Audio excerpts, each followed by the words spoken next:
Hello.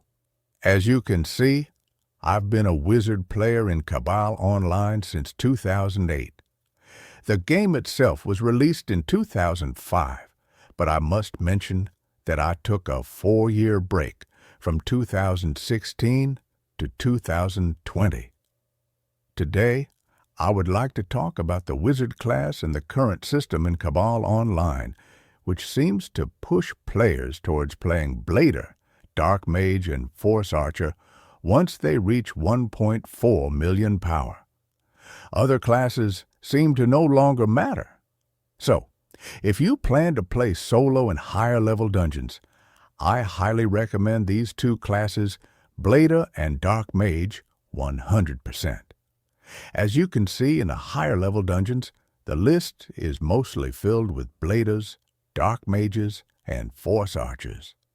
However, in smaller and mid-level dungeons, you'll still see wizards and other classes in the top rankings. When you reach 920,000 CP as a wizard, I recommend switching classes as quickly as possible because you won't regret it. I've been a wizard player for 15 years, and I'm planning to switch to Dark Mage, even though wizard is my first love. But as they say, love won't put food on the table, so you have to adapt. Another thing I want to mention is that wizards are very dependent on Battle Mode 3, which means synergy is important. So if your strategy is B-B-A-B or B-A-A-B, you're wasting your time, because you won't have the damage output of a Blader or Dark Mage. These classes are so strong that they can sip their coffee, have breakfast, and attack in Battle Mode 2 automatically. And they deal more damage than you, while they're probably Bladers and Dark Mages on the phone. To be honest, it doesn't seem fair to me when others put in the effort. Bladers and Dark Mages finish dungeons much faster and can do it alone. As you know, each dungeon has a power limit before you enter, and here's the funny yet sad part.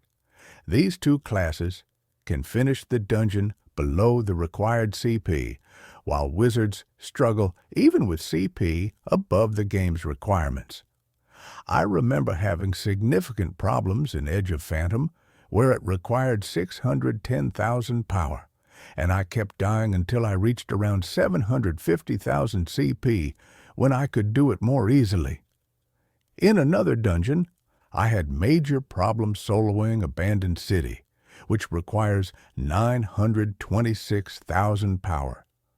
A Blader could finish it at 870,000 power, while I, with 950,000 power, couldn't even get past the penultimate boss. I took a lot of stun from him, and only around 1,050,000 power did I manage to solo it.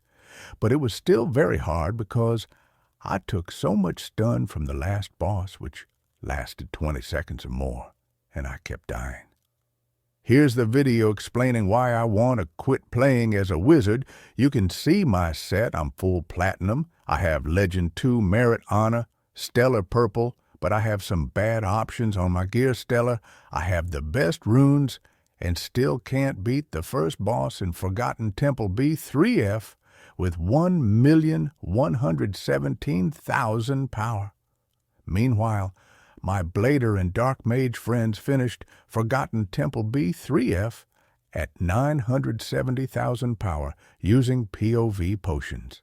Where is the equality between characters? Maybe someone will wake up and say, "But you have the biggest AoE in the game." Yes, that's true, but look at it from this perspective.